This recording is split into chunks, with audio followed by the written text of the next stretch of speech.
día de hoy ya no es tan morfológico, ¿cierto?, lo que vamos a ver, sino que tiene que ver más bien con la fisiología del sistema trigeminal. Esto significa que vamos a ver, ¿cierto?, cómo se compone el nervio trigémino desde un punto de vista estructural. Y por otro lado, vamos a revisar cómo es la transmisión de la información desde la periferia, o sea, ¿cierto?, desde un estímulo hasta que se analiza, ¿cierto?, y se procesa a nivel del sistema nervioso central. Y para ello tenemos que ver, ¿cierto?, en primera instancia, qué es una neurona. Ustedes ya lo saben, ¿cierto? ¿Qué tipo de neuronas tenemos? ¿Ya? Perfecto. Ahí tenemos dos clasificaciones, ¿cierto? Tenemos una neurona según el nivel en el que está dentro del sistema nervioso, ¿cierto? Si es periférica, si es talámico-cortical, ¿cierto? Si es segmentaria. Y acá tenemos una representación de dos elementos, ¿cierto? La primera corresponde a una neurona de tipo motora. ¿Cómo sabemos que es motora? Porque está conectando, ¿cierto?, hacia un músculo, hacia un elemento que se llama placa motora, ¿verdad? Y acá tenemos un elemento, ¿cierto?, que es sensitivo. ¿Por qué sabemos que es sensitivo? ¿Ah? ¿Conecta con otra neurona? No necesariamente. Es porque está llevando, ¿cierto?, un estímulo desde la periferia hacia, ¿cierto?, el sistema nervioso central. Recordemos que las neuronas de tipo muscular están llevando los estímulos, ¿cierto?, hacia el músculo para que haga un efecto, para que se contraiga, ¿ya? Las neuronas de tipo sensitivas, por el contrario, van a llevar un estímulo desde la periferia hacia el sistema nervioso central para poder procesarlo, sentirlo, entenderlo, ¿ya? ¿Qué tipo de neuronas tiene el sistema trigeminal? Morfo 1 probablemente, anatomía 1. ¿Qué tipo de neuronas encontramos, ¿cierto?, dentro del sistema del nervio trigémino, principalmente? Claro, vamos a tener neuronas sensitivas, ¿cierto?, neuronas motoras, ¿ya?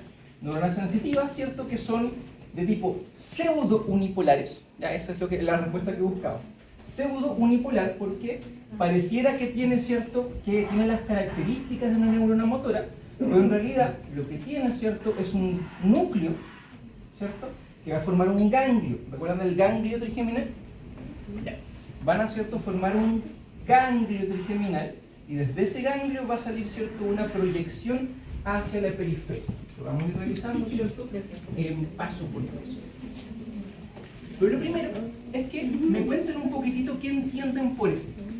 La percepción es el proceso neurofisiológico que permite al organismo recibir y elaborar información del entorno, contrastándola con una representación cortical. ¿Qué significa eso? ¿Qué entienden de esa frase?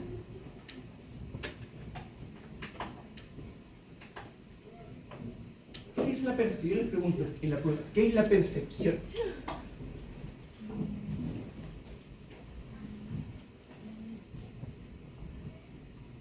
O quizás con sus palabras. Ustedes les preguntan, ¿cierto?, ¿qué es la percepción?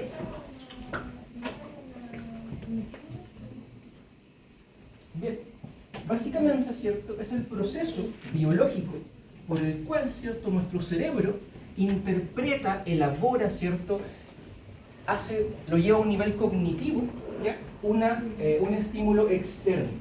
Por lo tanto, lo que vamos a estar hablando ahora tiene que ver mucho con estímulos y con estos conceptos de percepción, ¿cierto?, transmisión, transducción, etc.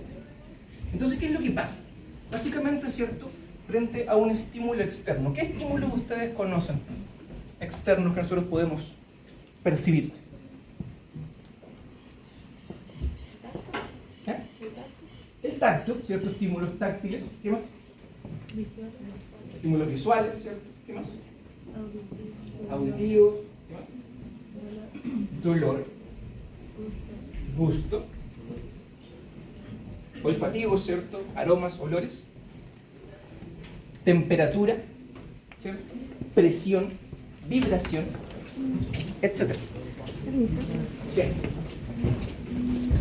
Este estímulo, ¿cierto?, inicial, tiene que ser codificado, ¿cierto?, a través de unos receptores especializados para convertirlo, ¿cierto?, ese estímulo táctil en un impulso electroquímico, ya en un impulso nervioso. Ese impulso nervioso tiene que llegar, ¿cierto?, hacia un sistema que es la corteza cerebral, que básicamente lo que va a hacer es interpretar ese estímulo. Y una vez que está interpretado ese estímulo, podemos recién, ¿cierto?, nosotros percibirlo. ¿Ok? Entonces, básicamente, nosotros no percibimos un estímulo hasta que nuestra corteza, ¿cierto?, es capaz de interpretarlo como tal. Por lo tanto, si yo estoy, por ejemplo, con muerte cerebral, ¿voy a tener una percepción de los estímulos? No, ¿cierto? Porque no voy a tener una corteza cerebral activa capaz de permitir, ¿cierto?, la percepción sensorial de ese estímulo. ¿Ya? Entonces, básicamente, esta información, ¿cierto?, que capta, que se capta desde los diferentes, ¿cierto?, receptores neuronales, van a permitir la percepción, van a permitir regular el movimiento que va a hacer, ¿cierto?, nuestra mandíbula, regular diferentes órganos internos y mantener, ¿cierto?, estados de activación. ¿Ya? Eso es en esencia lo que va a permitir, ¿cierto?, esta integración sensorial mediante la codificación, ¿cierto?, de esos estímulos. ¿Y cómo se logra? Básicamente, ¿cierto?, todos los estímulos sensitivos siguen esta vía común. Hay un receptor, ¿cierto?, en la periferia, en la piel de la cara. Ese estímulo se transmite por una neurona de primer orden, que se llama neurona ganglionar, hacia, ¿cierto?, el tronco encefálico. Del tronco encefálico va a hacer sinapsis con una segunda neurona que va a llegar hacia el tálamo, y del tálamo una tercera neurona que va a llegar, ¿cierto?, hacia la corteza cerebral. Y ese es el orden que van a seguir todos los estímulos, ¿cierto?, desde que uno hay una transducción, ¿cierto?, a nivel de receptor, hasta que llega básicamente a ser percibida a nivel de la corteza cerebral. ¿Okay? Entonces, siempre tener claro que ese es el orden lógico por el cual, ¿cierto?, un estímulo neuronal se transmite hacia la corteza cerebral. Para ello, el primer punto va a ser la presencia de diferentes receptores periféricos. ¿Ya? Van a haber, ¿cierto?, diferentes tipos de receptores para cada tipo de estímulo que yo pueda percibir. En este sentido, ¿cierto?, vamos a tener, básicamente, por ejemplo, nociceptores mecánicos de bajo umbral que se llaman, ¿cierto?, terminaciones libres. ¿Ya? Nosotros vamos a percibir lo que es la nocicepción, ¿ya?, nocicepción, que hace referencia al dolor, ¿ya?, a través de las terminaciones nerviosas libres. Aparte de ello, vamos a tener, por ejemplo, ¿cierto?, corpúsculos de Merkel, que están un poquitito más profundos en la piel y van a permitir, ¿cierto?, recibir estímulos básicamente de tacto y presión. Por otro lado, vamos a tener, ¿cierto?, algunas nociceptores polimodales, ya que se llaman fibras C, que básicamente van a transmitir también, aparte de la sensación de dolor, la sensación, ¿cierto?, de temperatura. Por lo tanto, vamos a tener una serie, ¿cierto?, de receptores según el tipo de estímulo, el cual va a transducir esa información hacia, ¿cierto?, un estímulo de tipo, o sea, hacia una corriente, ¿cierto?, electroquímica. Entonces, básicamente, ¿qué tenemos acá? Tenemos diferentes receptores adaptados para recibir diferentes estímulos. El estímulo es importante que tiene que tener ciertas características para poder funcionar. Tiene que ser de cierta intensidad y de cierta duración para poder desencadenar, ¿cierto?, una respuesta a nivel de estos receptores. Si yo, por ejemplo, para ejemplificarlo, yo me toco, ¿cierto?, la piel de la cara, no me debería doler, ¿verdad? Entonces lo que estoy estimulando, ¿cierto?, son diferentes corpúsculos de Merkel. Pero ¿qué pasa si yo me empiezo a apretar más y más y más y más fuerte? ¿Qué es lo que va a estar ocurriendo? ¿Qué es lo que va a pasar? O sea, que yo me aprieto muy fuerte. Va a doler. Por lo tanto, ¿qué voy a estar estimulando bajo esa lógica? Las terminaciones, ¿cierto?, nerviosas libres, para yo generar, ¿cierto?, ahora no un estímulo mecánico, sino que un estímulo doloroso. ¿Ya? Por eso vamos a tener diferentes tipos de receptores para cada estímulo.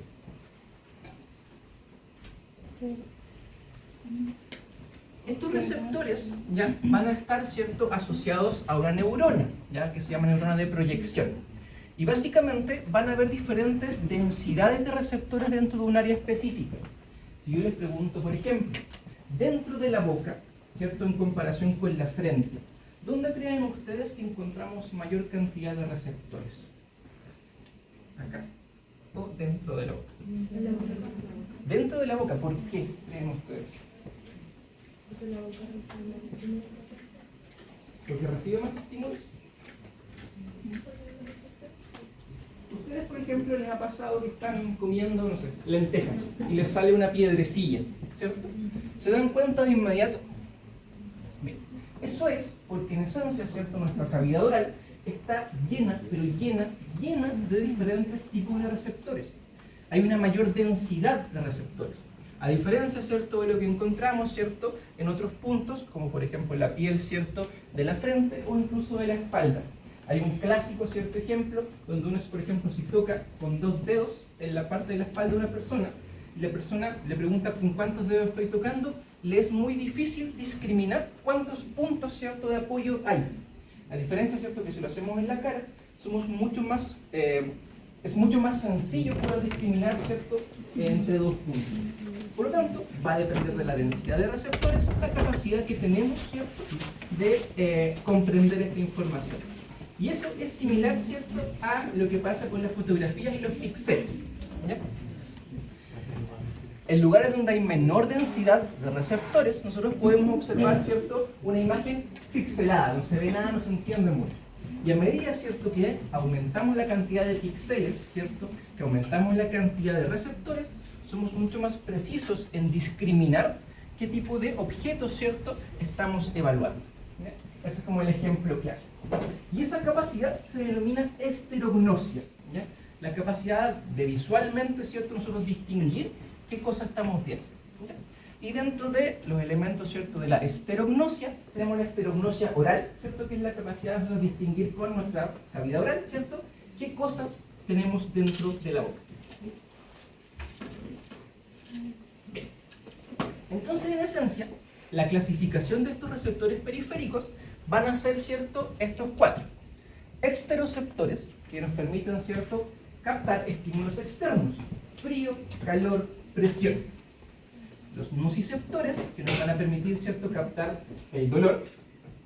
Los propioceptores, que son receptores internos, que nos permiten ubicarnos espacio-temporalmente para identificar, ¿cierto?, la posición que tenemos en el espacio y qué movimientos estamos haciendo.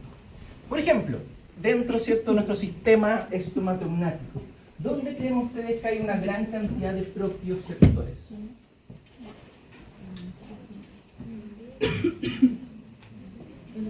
¿En qué órganos? ¿En la lengua? ¿Dónde más?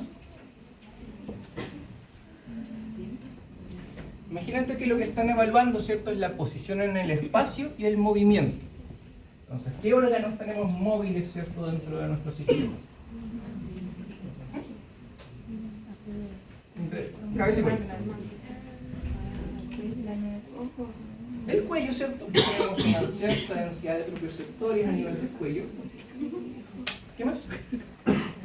La ATM, ¿cierto? Articulación temporomandibular. Estamos abriendo, cerrando la boca. El ligamento periodontal, ¿cierto? Al estar masticando, tenemos que tener cierta cantidad de propioceptores para poder distinguir, ¿cierto?, la consistencia de los alimentos, para poder distinguir, ¿cierto?, si tengo que hacer más fuerza o menos fuerza a la hora de masticar, etc. Por otro lado, tenemos los interoceptores, ¿ya?, que son receptores internos que permiten distinguir ciertas funciones vitales como el flujo sanguíneo, la presión arterial, la química de la sangre, ¿cierto?, si hay oxígeno, dióxido de carbono, etc. Entonces, básicamente, ¿cierto?, para clasificarlos tenemos estos puntos, ¿cierto? Los exteroceptores, que tienen información sensitiva, son los mecanorreceptores táctiles, ¿cierto? Mecanorreceptores de presión, los termorreceptores de temperatura, nociceptores de dolor, ¿cierto? Y los receptores dentarios de pulpa y periodontal. Los propioceptores son articulares, ¿cierto? Usos neuromusculares, órganos tendinosos de Golgi, lo vamos a ver más adelante. Y la información sensorial de los visoreceptores son los receptores gustativos, olfatorios, de la deglución y los receptores que transmiten, ¿cierto?, la información del bóvilo. Vamos a tener diferentes tipos, ¿cierto?, de receptores a nivel, ¿cierto?, de tacto y presión dentro de la cavidad oral. Van a ver algunos que se llaman corpúsculos de Merkel, ya que son pequeños, ¿cierto?, que se adaptan lentamente. Los corpúsculos de Meissner, que son fásicos, ¿cierto?, de adaptación más rápida. Los corpúsculos de Pacini, esto no es necesario que se lo aprendan, pero la idea es que puedan ver, ¿cierto?, que hay diferentes tipos de receptores en función del tipo de estímulo que se quiere, ¿cierto?, producir, o sea, recibir. ¿Para qué sirven? ¿A qué se refiere con fásico? Fásicos tiene que ver con la capacidad de descarga. Hay receptores que son fásicos y tónicos. Fásicos es que descargan en pulsos. ¿Ya? Entonces, hay receptores tónicos que están descargando todo el tiempo, se mantienen descargando, que son clásicamente los receptores de presión. Si yo mantengo, ¿cierto?, presionado, ese receptor está tónicamente, ¿cierto?, descargando en función de yo percibir ese estímulo, ¿ya? Hasta que se agota, ¿cierto? Como por ejemplo cuando uno utiliza lentes, ¿cierto? Uno los mantiene, uno los siente cuando recién se los pone, pero después de un tiempo deja de percibirlos y eso es porque se agotó, ¿cierto?, la capacidad del receptor para transmitir ese estímulo. Pero eso no es tan relevante en este rigor, ¿ya? Lo que sí es importante es para qué nos sirve cada cosa, ¿ya?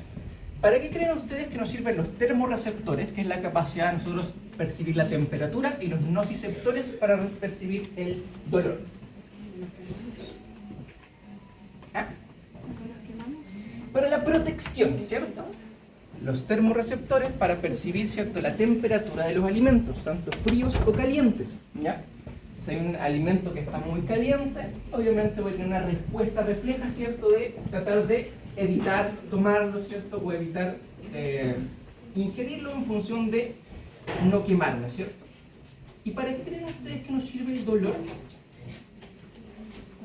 Los nociceptores. ¿Para qué nosotros sentimos dolor?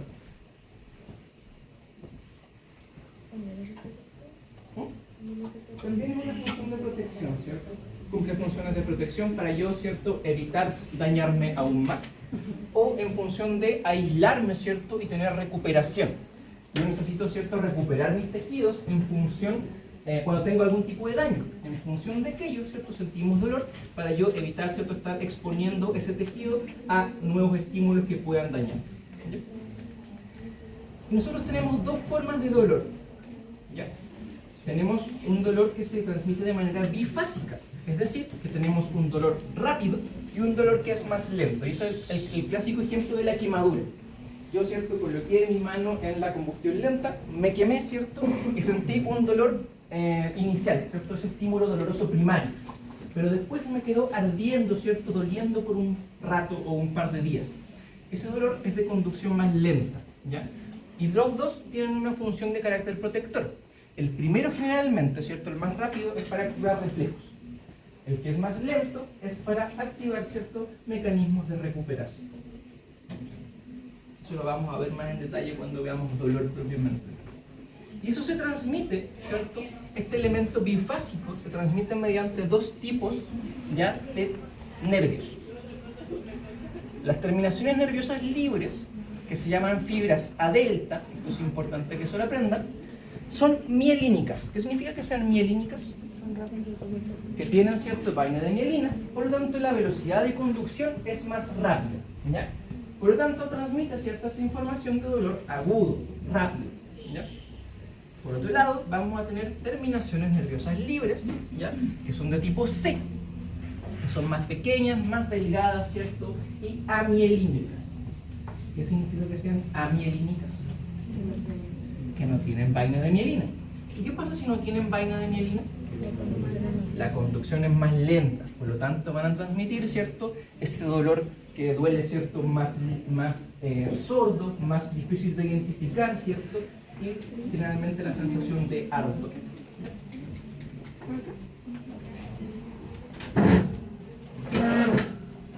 Los propioceptores, por otro lado, van a ser unos órganos especializados, que los vamos a ver más en otras clases, que son los usos neuromusculares, ¿cierto?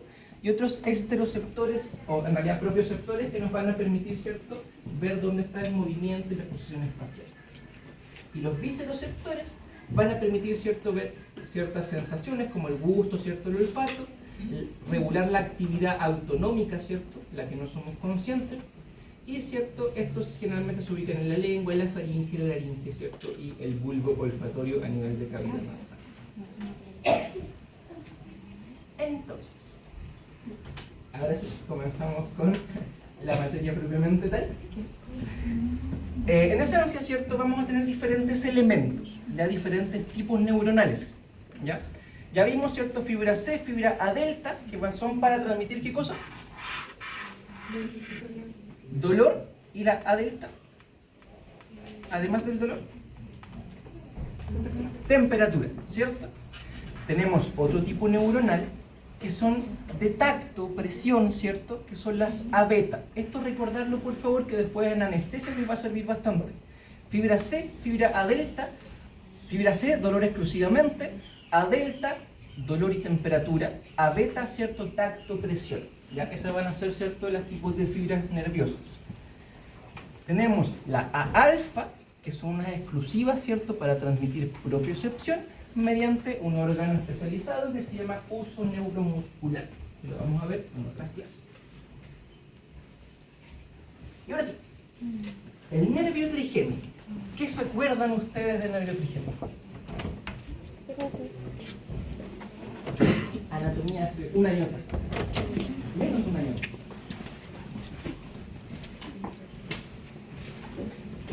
¿Cuántas ramas tiene el trigémino? Tres ramas, ¿cierto? Por eso se llama trigémino. ¿Cuáles son esas ramas? Oftálmica, maxilar, mandibular. La rama oftálmica y la rama maxilar son exclusivamente sensitivas. La rama mandibular es mixta, ¿cierto? Porque tiene una característica motora. Va a inervar de manera motora ¿a qué cosa? ¿El músculo de qué? Los músculos de la masticación. ¿Ya? Entonces, el nervio trigémino tiene tres ramas: oftálmica, maxilar, mandibular. La rama oftálmica, la rama maxilar son sensitivas.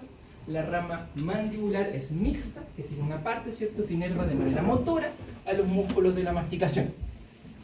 A nivel sensitivo, va a inervar, ¿cierto?, toda la piel de la cara, senos paranasales, ¿cierto?, dientes, mucosas, encías, etc. A nivel motor, ¿cierto?, en los músculos de la masticación. Y acá, ¿cierto?, tenemos esto. ¿Cómo se llama esto?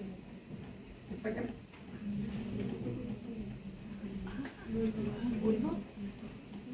Esto se llama, ¿cierto?, tronco encefálico. El tronco encefálico está compuesto por ¿qué partes? Mesencéfalo, esta de acá. Puente, esta de acá. Bulbo, ya, bulbo raquídeo. El trigémino se encuentra ocupando todo el espacio interno, ¿cierto? Se origina en todo el espacio interno, desde el mesencéfalo hasta nivel más o menos de cervical, C3, C5 incluso, tienen, ¿cierto?, ramas de estos núcleos trigeminales. Todos estos elementos se van a juntar y van a salir, ¿cierto?, a nivel de la porción lateral del puente. ¿Ya? Ese de ahí, entonces, es el nervio trigémino. El trigémino, ¿cierto?, va a inervar todos estos elementos con todas estas ramas que aparecen acá, que en estricto rigor ustedes deberían aprenderse. Entonces, recordar, tenemos tres ramas principalmente. La rama oftálmica, ¿qué va a inervar a grandes rasgos?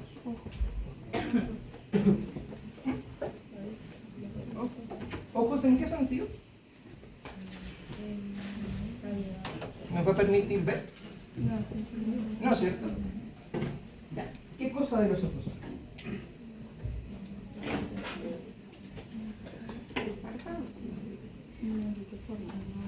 El nervio trigémino en su rama oftálmica va a inervar sensitivamente, ¿cierto?, la mucosa ocular, glándulas, ¿cierto?, de la región del ojo, la piel, ¿cierto?, de la frente, hasta más o menos, ¿cierto?, la mitad del ápex de la cabeza. La rama maxilar, ¿qué va a inervar?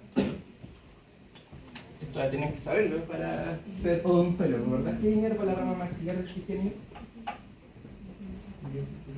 Dientes superiores, encías, ¿cierto? Paladar duro superior, bueno, paladar solamente está superior, ¿cierto? Senos paranasales, etc. La rama mandibular. La mandíbula, ¿cierto? Tanto los líquidos de la mucosa de la lengua, encías, ¿cierto? Dientes inferiores, etc. ¿Ya? Recordar, por favor, neuroanatomía trigeminal. Desde el punto de vista del ganglio trigeminal, vamos a tener, ¿cierto?, que es, esta es la clásica representación, ¿cierto?, del ganglio trigeminal. ¿Entienden a qué se refiere, cierto? Esta es la salida del tronco encefálico, ¿cierto? Se va a proyectar en sus tres ramas. Esta sería la oftálmica, esta la maxilar. ¿Cómo se llama ese foramen?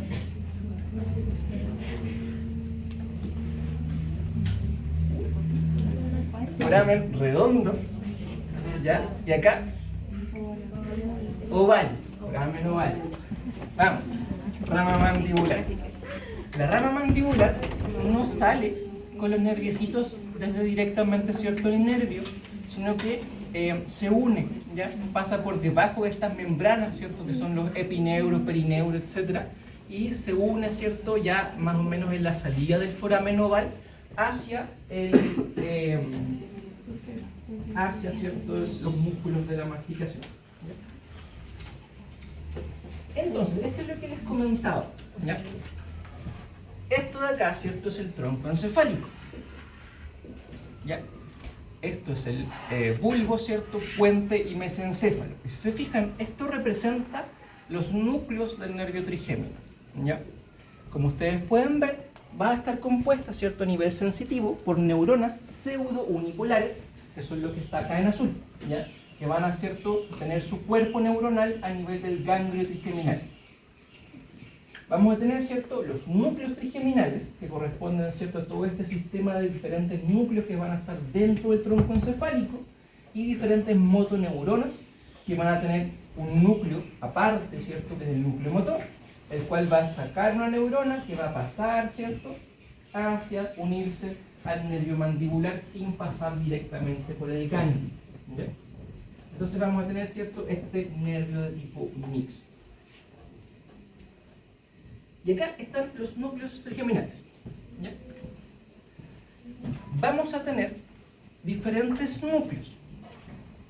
Esta porción se denomina mesencéfalo, donde va a haber un núcleo trigeminal que se va a llamar núcleo mesencefálico, ¿ya? Vamos a tener abajo, ¿ya?, del núcleo mesencefálico otro núcleo que se llama núcleo sensitivo principal, ¿ya? Y vamos a tener, ¿cierto?, un núcleo que se llama, ¿cierto?, núcleo espinal, que se va a encontrar en el bulbo, ya que es esto de acá, que se va a dividir en tres partes.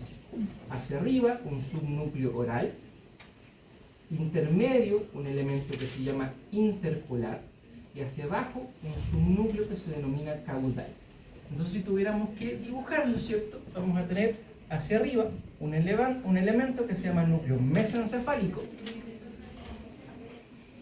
una redondelita, ¿cierto?, que se denomina sensitivo principal, un núcleo largo hacia abajo, que en conjunto, ¿cierto?, se denomina núcleo caudal, o sea, núcleo espinal, el cual se divide en tres puntos: una porción oral, una porción interpolar y una porción que se denomina caudal.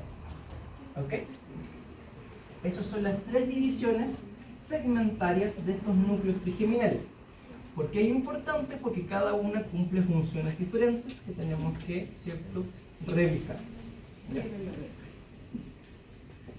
Desde los diferentes puntos, ¿cierto?, sensitivos, los diferentes órganos, dientes, ¿cierto?, músculos, la articulación temporomandibular, van a ir, ¿cierto?, estos diferentes nerviositos hasta llegar a sus diferentes núcleos. Dependiendo del punto al cual van a estar llegando, básicamente, ¿cierto?, van a definir qué tipo de información van a estar percibiendo. Entonces, ¿cierto?, este es el superdibujo. Acá tenemos qué núcleos podemos ver. Sensitivo principal, ¿cierto? El núcleo espinal, subnúcleo oral, interpolar, caudal. ¿Ya? Vamos a revisar esos principalmente. Esa suposición ya a nivel, ¿cierto?, del tronco encefálico. Si se fijan, el mesencéfalico, ¿cierto?, está a nivel del mesencéfalo, a nivel del puente, ¿cierto?, está el sensitivo principal, y el espinal, ¿cierto?, sigue hacia abajo hasta incluso las vértebras cervicales. El núcleo mesencefálico, ¿ya?, el primero de todos, es una columna neuronal delgada, ¿cierto?, ubicada a nivel del mesencéfalo. ¿Ya? Va a tener neuronas que son propioceptivas. ¿Qué era la propiocepción? Propioceptivas. Espacio-temporales, ¿cierto? Movimiento y espacial. Entonces, todos los estímulos que sean de carácter de movimiento, ¿cierto?, espacios, etcétera, se van a dirigir hacia el núcleo mesencefálico. Entonces, por ejemplo, hay un reflejo, ¿cierto?, dentro de la cavidad oral que se llama reflejo nociceptivo, en el cual yo, si muerdo, por ejemplo, algo que está muy duro y a mí me duele, yo tiendo a abrir la boca. ¿Qué creen ustedes que va a ocurrir entonces con ese estímulo? ¿Hacia dónde va a llegar? El arco reflejo, ¿cierto?, va a estar relacionado con el núcleo mesencefálico principalmente. ¿Ya? Entonces va a llegar propiocepción y mecanorrecepción inconsciente. ¿Ya? ¿Qué significará mecanorrecepción inconsciente?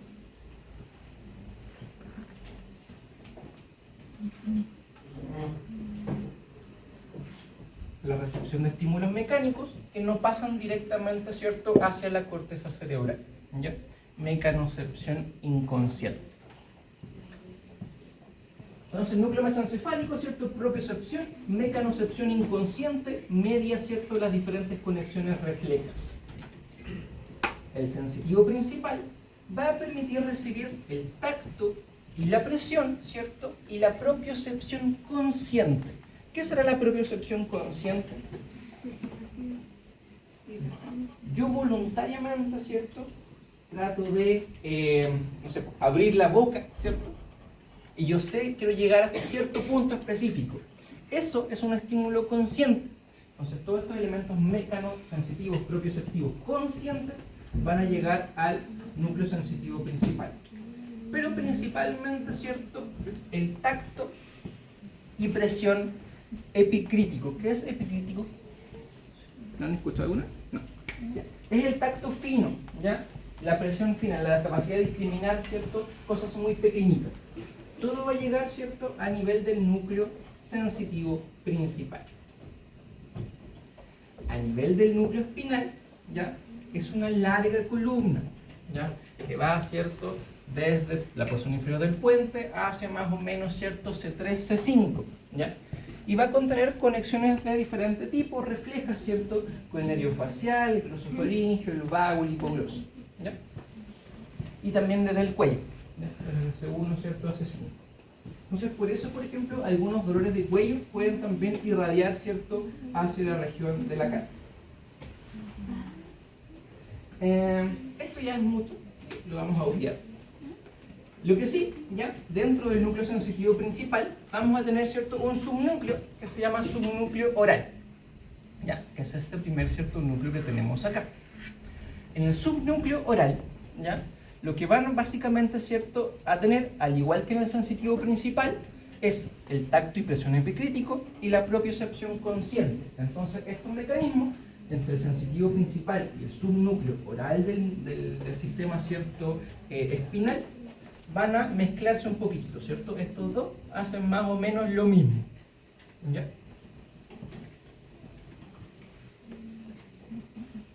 El interpolar va a tener, ¿cierto?, algo que es bien característico y bien importante, que básicamente va a permitir, ¿cierto?, tener algunas neuronas nociceptivas específicas, o sea que van a llegar algunos estímulos de dolor, ¿ya?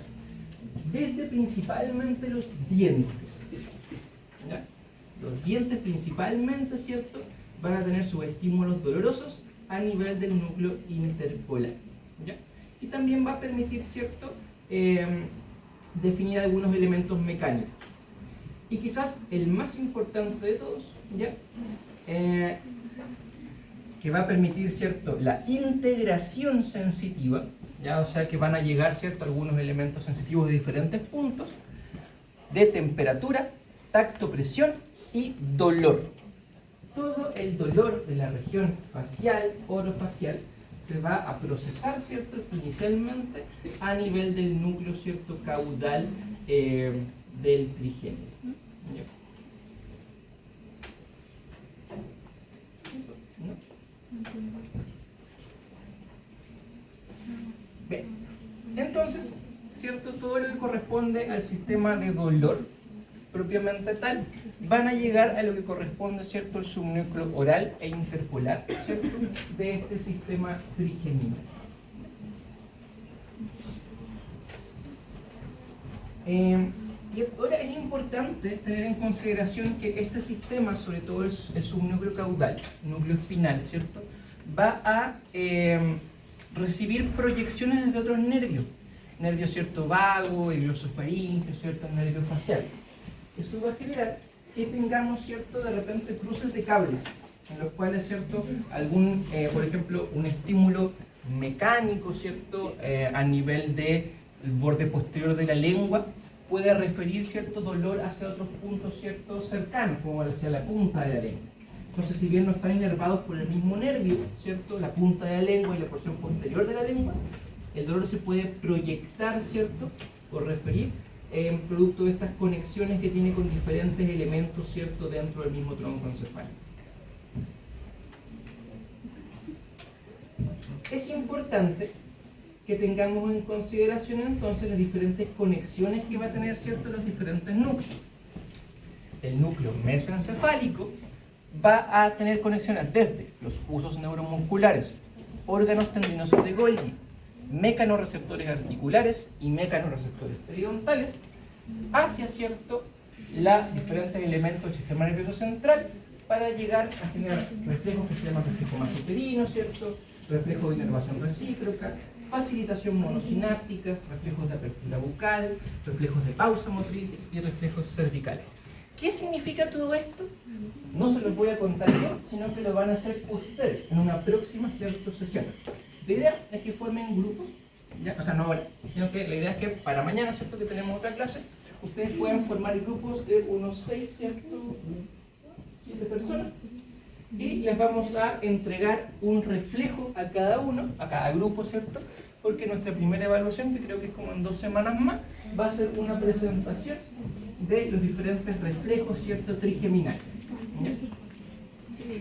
Así que para que de ahí lo conversen después, ¿cierto?, vean qué grupos van a estar formando.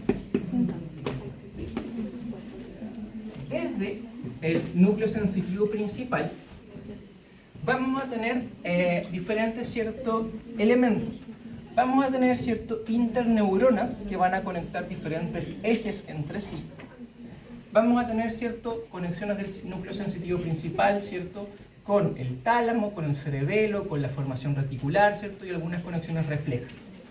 Por lo tanto, lo que quiero llegar con estos esquemas es que estos núcleos trigeminales, ¿cierto?, van a tener una serie de conexiones con diferentes puntos del cerebro. Y estos van a generar, ¿cierto?, respuestas complejas del sistema frente a cosas que van pasando, ¿cierto?, en nuestra cavidad oral. Vamos a ir viendo, ¿cierto?, en el desarrollo del semestre. Pero, a grandes rasgos, tenemos 3 vías trigeminales, ¿ya? Una vía mecanosensitiva consciente, una vía termalgésica y una vía propioceptiva inconsciente. La mecanosensitiva consciente es todos los elementos conscientes, ¿cierto?, asociados al tacto y presión.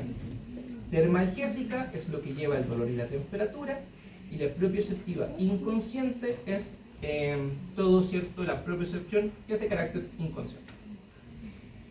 La mecanorreceptiva consciente ocurre de la siguiente forma. Primero, se produce, ¿cierto?, todo lo que es tacto y presión a nivel del territorio orofacial, todo lo que es, ¿cierto?, la propiocepción de la articulación temporomandibular. ¿Y qué es lo que pasa? Viene, ¿cierto?, la información, pasa por el ganglio trigeminal y llega a nivel, ¿cierto?, del núcleo sensitivo principal. A nivel del núcleo sensitivo principal, la segunda neurona va a cruzarse, ¿cierto?, va a cruzar la línea media y va a subir, ¿cierto?, a través de un haz, que se llama haz trigémino talámico anterior. ¿Ya? Entonces, este haz, ¿cierto?, trigémino talámico anterior, va a dirigirse hacia una tercera neurona que se encuentra a nivel del núcleo ventroposteromedial del tálamo. ¿Ya? Acá arriba. Y desde este núcleo talámico va a dirigirse, ¿cierto?, hacia la corteza, ¿cierto?, sensitiva primaria para hacerlo consciente. ¿Ya? Entonces, de vuelta, viene la información de propiocepción, ¿cierto?, mecanosensitiva, pasa por el ganglio trigeminal, llega, ¿cierto?, al núcleo sensitivo principal, pasa a la línea media, forma un haz, ¿cierto?, una proyección neuronal que se llama haz trigémino talámico anterior, llega hacia el núcleo ventroposteromedial del tálamo y se va, ¿cierto?, hacia la corteza sensitiva primaria. Y ese es el caminito. Entonces, si yo le pregunto en la prueba, ¿cuál es el camino que sigue, ¿cierto?, un estímulo de propiocepción consciente? Ustedes van a tener que describir, ¿cierto? Pasa por el núcleo trigémino, llega, ¿cierto?, al sensitivo principal, va por el haz trigémino talámico anterior, núcleo ventroposteromedial del tálamo y llega, ¿cierto?, hacia la corteza sensitiva primaria. Muy sencillo. La vía termalgésica, ya, que lleva información de dolor y temperatura, forma un haz. Ya la vía es la misma, ¿cierto? Ganglio trigeminal, pero aquí llega hacia el núcleo espinal del trigémino, principalmente, ¿cierto?, al núcleo caudal trigeminal. Desde ahí, ¿cierto?, pasa hacia el mismo haz que se llama trigémino talámico anterior y va a llegar, ¿cierto?, también al núcleo ventroposteromedial del tálamo a dirigirse, ¿cierto?, hacia la corteza somatosensitiva primaria. Entonces, lo único que cambia, ¿ya?, es la formación de un haz que se llama haz trigémino espinal, en el cual, en vez de sinaptar, ¿cierto?, con el núcleo sensitivo principal, va a hacer sinapsis a nivel del núcleo, ¿cierto?, espinal del trigémino, a nivel del núcleo caudal principal. ¿Ya? Y van a llegar, ¿cierto?, a nivel del tálamo nuevamente. Y por último, la vía propioceptiva inconsciente, ¿ya?, utiliza unas fibras que se denominan fibras A-alfa. Estas principalmente van a estar correlacionadas en dos puntos: a nivel, ¿cierto?, del núcleo sensitivo principal y a nivel, ¿cierto?, del núcleo, los núcleos propios del núcleo mesencefálico. Y aquí no llegan, como se fijan, no van a llegar, ¿cierto?, directamente hacia el cerebro, sino que van a formar elementos que se denominan arcos reflejos. Entonces, por ejemplo, yo tengo un golpe, por ejemplo, en la cara, voy a recibir, ¿cierto?, esa información a nivel del núcleo espinal, también, ¿cierto?, a nivel del núcleo sensitivo principal. Y acá se van a generar conexiones reflejas con el núcleo mesencefálico. Y eso van a hacer, ¿cierto?, que hay una respuesta que va hacia el núcleo motor y que del núcleo motor, ¿cierto?, yo retire la cara o mueva mi diente, ¿cierto?, mueva mi mandíbula en función de evitar el daño. ¿Okay? Estas vías, la propioceptiva inconsciente, son las que ustedes van a tener que explicar, ¿cierto?, una vez que hagan su presentación de reflejos. ¿Okay? Por lo tanto, a modo de resumen, vamos a tener, ¿cierto?, estas vías trigeminales, las neuronas A-alfa, que van a ser propioceptores, ¿cierto?, van a llegar al núcleo mesencefálico y al sensitivo principal. Las A-beta, que son mecanorreceptores, ¿cierto?, van a llegar, ¿cierto?, hacia el núcleo sensitivo principal y la unidad oral, ¿cierto?, del núcleo espinal. Y las A-delta y las C, ¿cierto?, que eran de dolor y temperatura, van a llegar, ¿cierto?, a la porción espinal del núcleo, de los núcleos trigeminales.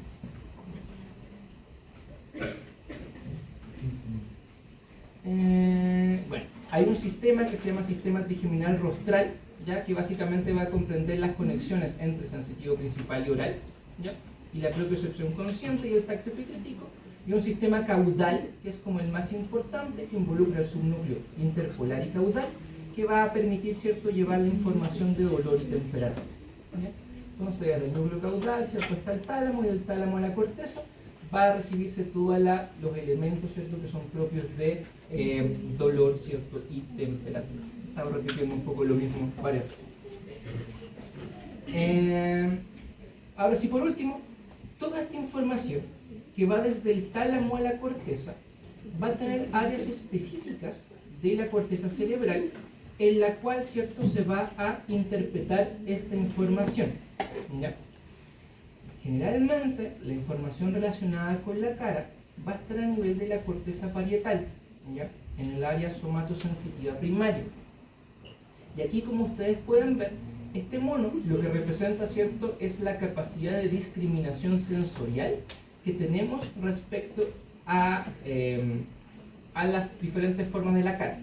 Entonces, los ojos aparecen, o la frente, ¿cierto?, la parte superior de la cabeza, aparece más pequeñito, porque efectivamente hay menos neuronas que están llegando, ¿cierto?, a esos puntos para poder tener una discriminación sensitiva. Pero aparece más grande, ¿cierto?, los labios, los dientes y la lengua, porque tiene una mayor densidad, ¿cierto?, de receptores. Y eso hace que la representación cortical, o sea, que el espacio que ocupan, ¿cierto?, dentro de nuestra corteza cerebral, sea mucho más grande. Entonces, acá una pregunta. Si yo tengo un infarto, ¿cierto?, que afecta un área específica de la corteza cerebral y me mata, ¿cierto?, estas neuronas que se encuentran a nivel de este punto, ¿qué es lo que probablemente me pasaría justo donde está el láser? ¿Parálisis facial? ¿Pérdida de conciencia? Pérdida, ¿cierto?, de la capacidad sensitiva de este elemento específico, que sería en el fondo la capacidad de percibir estímulos a nivel de la frente, por ejemplo. Entonces, no es que, no pasa así frecuentemente, pero si que solamente es afectar ese punto específico de la corteza cerebral, solamente yo perdería, ¿cierto?, la capacidad de recibir o de interpretar en realidad esa información que tenemos, ¿cierto?, en ese punto. ¿Y qué es lo que sentiría el paciente? Anestesia, ¿cierto? La pérdida de la sensación de dolor, temperatura, tacto, presión. Eso se denomina anestesia. ¿Ya? Entonces, es harta información. Eso es todo por el día de hoy. Y vamos a continuar con la porción motora mañana.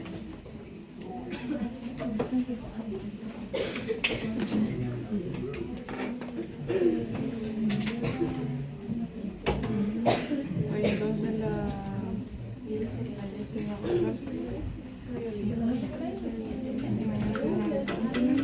pues empieza a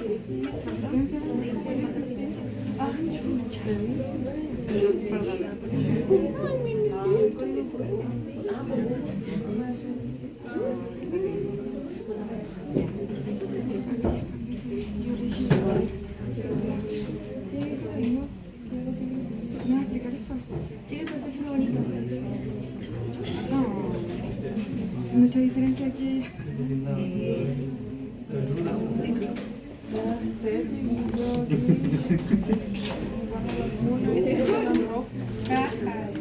Oye, tienes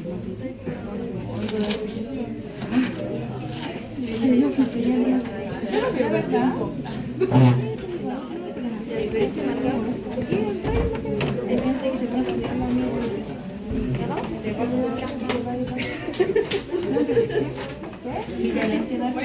Oye, si lo sube, sí, aparte que la Fanny me tiene que dar tienen su YouTube, porque ella hizo la lista. de la sí, y yo estoy